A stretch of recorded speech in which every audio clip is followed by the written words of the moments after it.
My grandfather's house wasn't just old, it was breathing. The wooden floors groaned underfoot like they carried the weight of generations, and the air smelled of aged leather and forgotten letters. It was the kind of place where you'd swear the wallpaper whispered if you listened close enough.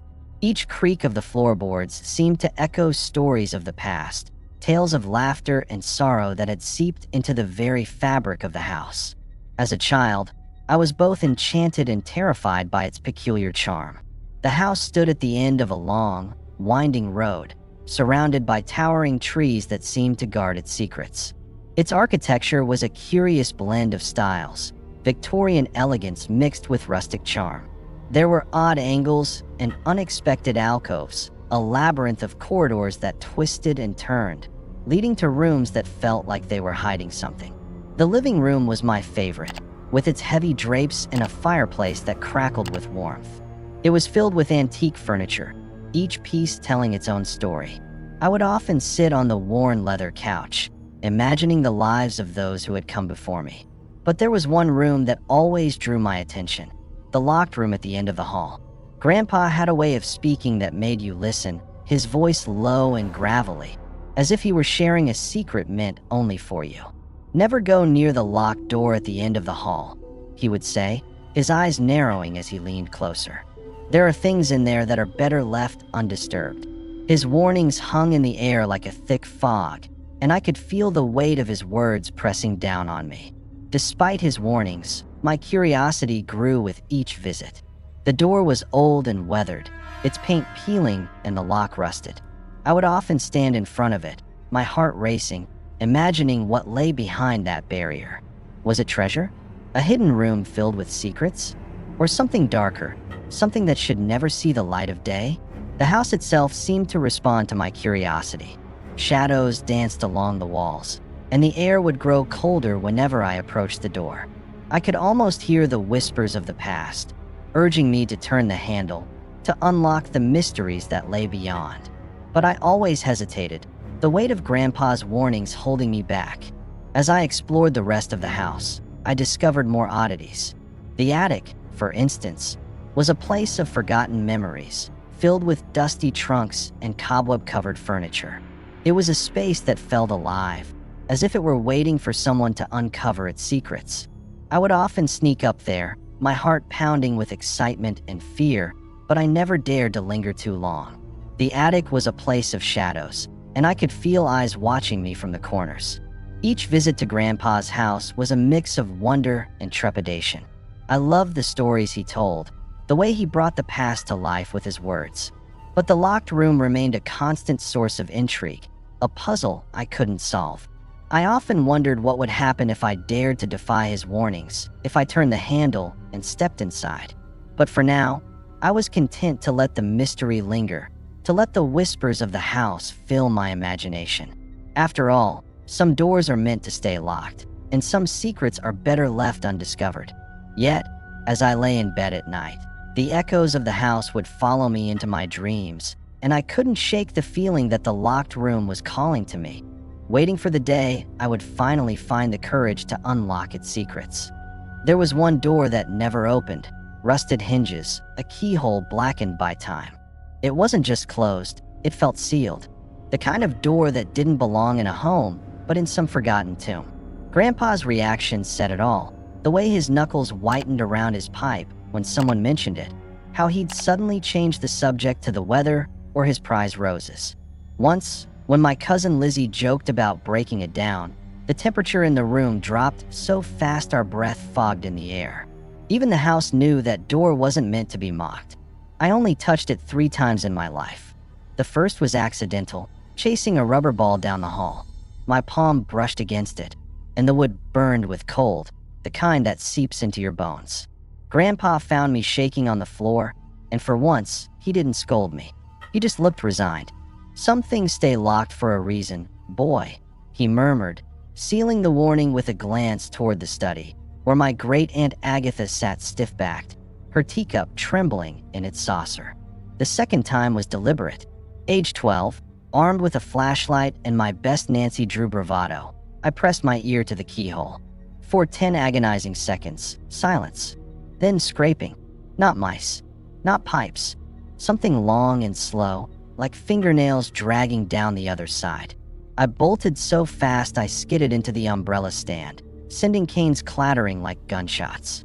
That night, dinner was eaten in suffocating quiet, broken only by Aunt Agatha's whisper to Grandpa, "It's starting again." But it was the third touch that changed everything. Rain lashed against the windows the summer I turned 14. The adults huddled in the parlor, voices low over glasses of amber liquor. Bored, I drifted into the study, a place of leather-bound books and the faintest scent of pipe tobacco. Above the desk, a yellowed newspaper clipping screamed in bold font, "Local man vanishes, 1947. Below it, a family portrait. Everyone smiled, except one. A man in the back, his face blurred, as if the camera itself refused to capture him. My finger traced the smudged features just as thunder shook the house. The framed photo twitched on its hook, and for one impossible second, the obscured man's head turned toward me. I stumbled back, knocking over a side table. The drawer slid open, revealing a single item, a blackened key tied with a frayed red string. From the hall, the locked door's hinges creaked. Not from wind, not from old age. Like something on the other side had just leaned against it, waiting. At midnight on my 13th birthday, I woke to a clinking sound. The sound was soft at first, like the gentle chime of distant bells, but it grew louder, insistent, pulling me from the depths of sleep. My heart raced as I blinked into the darkness of my room, the shadows shifting like restless spirits. The moonlight filtered through the window, illuminating my bedside table, where 3 rusted keys lay glinting in the pale light. I could have sworn they hadn't been there when I drifted off to sleep. I sat up, rubbing my eyes, half expecting to find them a figment of my imagination.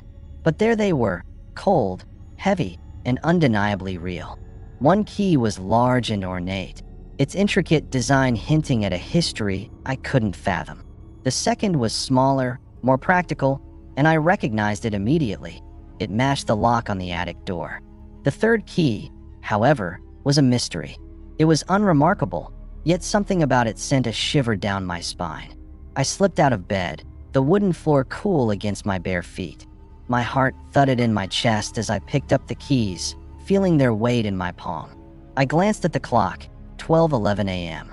The witching hour. I felt a strange pull toward the attic, a compulsion I couldn't ignore. As I crept down the dimly lit hallway, the house seemed to awaken around me. The floorboards creaked underfoot, and the air felt charged with anticipation. I reached the attic door, my fingers trembling as I inserted the key. It turned with a satisfying click, and the door swung open, revealing a world of dust and shadows. Inside, the attic was a treasure trove of forgotten memories. Old trunks, cobweb-covered furniture, and stacks of yellowed newspapers. My heart raced as I spotted a large chest in the corner, its lock rusted but still intact. I approached it, the second key in hand, and inserted it into the lock. With a turn, the chest creaked open, revealing a trove of old letters and photographs. But it was the diary that caught my eye. Bound in cracked leather, it lay atop the pile, as if waiting for me. I opened it carefully, the pages brittle and yellowed. The handwriting was elegant, flowing, but the entries were disjointed, as if the writer had been interrupted. August 12th, 1947. I can hear them whispering in the walls. They want me to. The sentence trailed off, abruptly cut short. My breath caught in my throat. Who was the writer? What had they been trying to say? Suddenly, I heard footsteps behind me. I spun around, heart racing, to find Grandpa standing in the doorway, his face pale and drawn.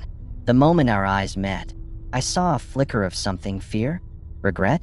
It was gone as quickly as it appeared, replaced by a heavy resignation.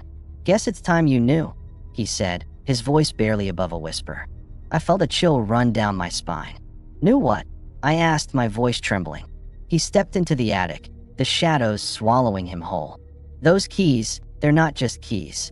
They're a part of our family's history, a history that's been buried for too long." As he spoke, I felt the weight of the diary in my hands, the unfinished words echoing in my mind. The attic felt alive, the air thick with secrets waiting to be uncovered. I glanced back at the chest, the keys still clutched tightly in my palm, and realized that this was only the beginning. The keys had arrived, and with them, the promise of revelations that would change everything I thought I knew about my family and the locked room that had haunted my dreams. The diary belonged to my great-uncle Elias. As I sat cross-legged on the attic floor, the diary lay open in my lap, its pages whispering secrets of a past I had never known. The elegant script danced across the yellowed paper, each word a thread weaving together the fabric of my family's history. I could feel Grandpa's presence behind me, a silent guardian as I delved deeper into the mystery that had haunted our lineage for decades. Elias had been a man of intrigue, a dreamer who had chased shadows and secrets. His entries were filled with a mix of wonder and dread, chronicling his descent into the unknown. The last entry, however, sent a chill down my spine. There in the walls, the keys were never ours to begin with. What did he mean? Who were they? My mind raced with questions, each one more unsettling than the last. I glanced at Grandpa, who stood in the dim light, his face a mask of concern. Elias was always different, he said, his voice barely above a whisper. He had a gift or a curse, depending on how you looked at it. He could see things others couldn't. I turned back to the diary, my fingers trembling as I traced the words. Elias had written about strange occurrences in the house, whispers in the night, shadows that moved without owners, and a feeling of being watched. He had become obsessed with the locked room, convinced it held the key to understanding the forces at play within the walls. As I read on, I discovered a series of coordinates pinned beneath the last page, scrawled in Elias's hurried handwriting. They pointed to a location not far from the house, a place I had never heard of. My heart raced as I realized that these coordinates might lead to answers that had eluded our family for generations. Grandpa, what did Elias find? I asked, my voice trembling with anticipation. He hesitated, his gaze drifting to the attic's shadows. He believed the locked room wasn't just a room. He thought it was a gateway, a space between worlds. The house itself was alive, a vessel for something ancient and powerful. The weight of his words settled heavily in the air. I could feel the house around me, its walls pulsing with a life of their own. The keys I had found were not merely physical objects. They were a message from Elias, a way of passing down knowledge through time. They were meant to guide me, to lead me to the truth that had been buried beneath layers of silence and fear. The locked room, it's not in the house, I murmured, piecing together the fragments of Elias's writings. It is the house. Grandpa nodded slowly, his expression grave. Elias believed that the door opened to a space where time and reality blurred. He thought the shadows were remnants of those who had come before us, trapped between worlds. A shiver ran down my spine as I considered the implications.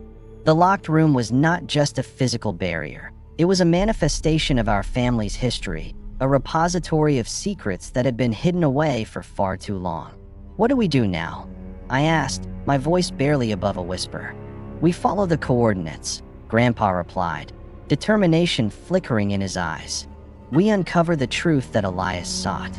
It's time to confront the shadows that have haunted our family for generations. With the diary in hand and the coordinates etched in my mind, I felt a surge of resolve. The keys had arrived for a reason, and I was ready to unlock the mysteries that lay ahead. The journey into the heart of our family's darkness was just beginning, and I could feel the weight of history pressing down on me, urging me forward into the unknown. When I finally turned the last key, the door didn't creak, it sighed. The sound was almost human, a deep exhalation that reverberated through the air, sending a shiver down my spine. I hesitated for a moment, my hand hovering over the doorknob, the weight of generations pressing against my chest. With a deep breath, I pushed the door open, and the world beyond unfolded before me. Inside, the room was impossibly large, stretching far beyond the confines of the house. It was filled with dated furniture draped in dustless sheets, as if time had forgotten this space while the rest of the world moved on. The air was thick with an unsettling stillness, and I felt as though I had stepped into a dream, or perhaps a nightmare. As I crossed the threshold, I was struck by the overwhelming sense of familiarity. The furniture, the decor, even the faint scent of lavender and old wood felt like echoes of my childhood. But something was off. The shadows in the corners seemed to writhe, and the silence was heavy, pregnant with unspoken truths. In the center of the room stood a large mirror, its surface gleaming like a portal to another world. I approached it cautiously, my heart pounding in my chest. As I peered into the glass, I was not greeted by my own reflection, but by the image of my great-uncle Elias, standing in the very same room, but dressed in the fashion of 1947. His eyes were wide with fear, and his lips moved in frantic whispers, mouthing warnings I couldn't hear.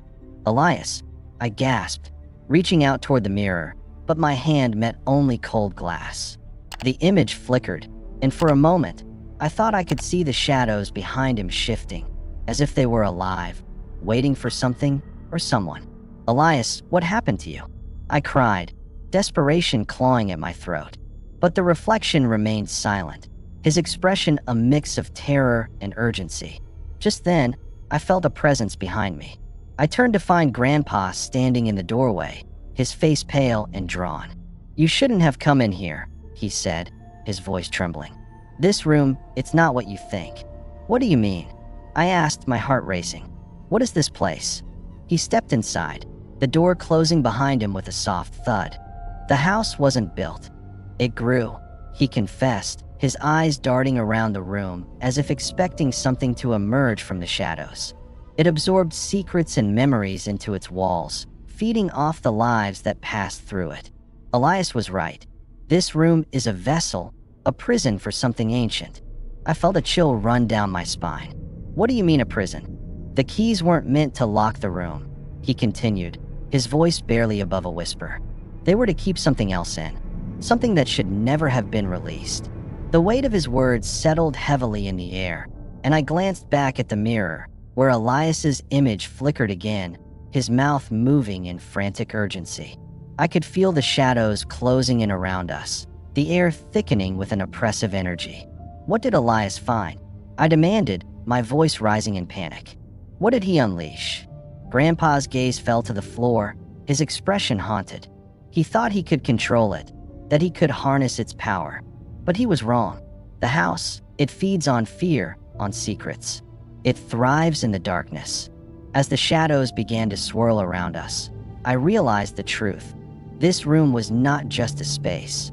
It was a living entity, a manifestation of our family's darkest fears and regrets. The keys had been a warning, a way to keep the darkness contained. "Elias," I shouted, desperation clawing at my throat.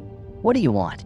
But the mirror remained silent, the shadows closing in, and I knew that the time for answers was running out.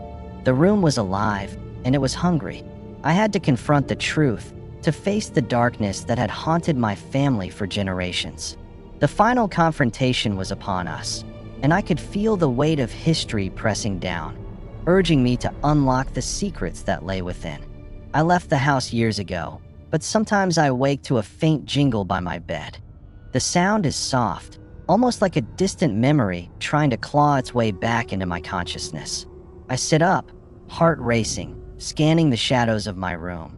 But there are no keys, no tangible evidence of the past, just echoes of a time that feels both haunting and familiar. Grandpa is gone now, his story silenced, and the house stands empty, a shell of its former self. Yet, I can't shake the feeling that it still breathes, still watches. The last time I visited, the air was thick with dust and silence. The walls seemed to whisper secrets, and the locked door at the end of the hall loomed larger than ever, a dark sentinel guarding the mysteries of our family. I stood before it, my heart pounding, memories flooding back, Elias's frantic warnings, Grandpa's haunted eyes, the shadows that danced just beyond the threshold. And then I heard it, a soft creaking, like the sound of the door shifting on its hinges. I stepped back, a chill running down my spine.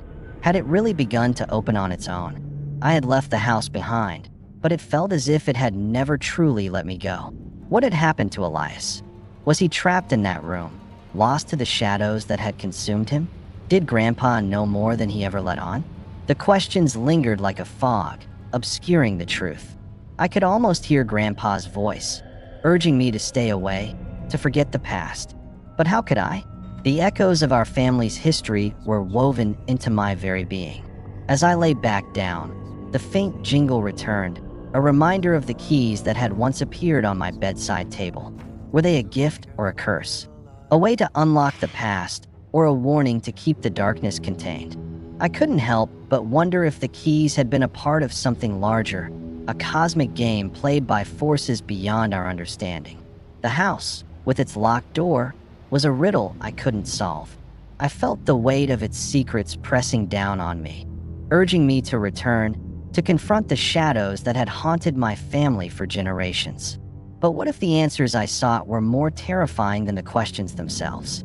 As I drifted off to sleep, I couldn't shake the feeling that the door was waiting for me, that it would open when the time was right.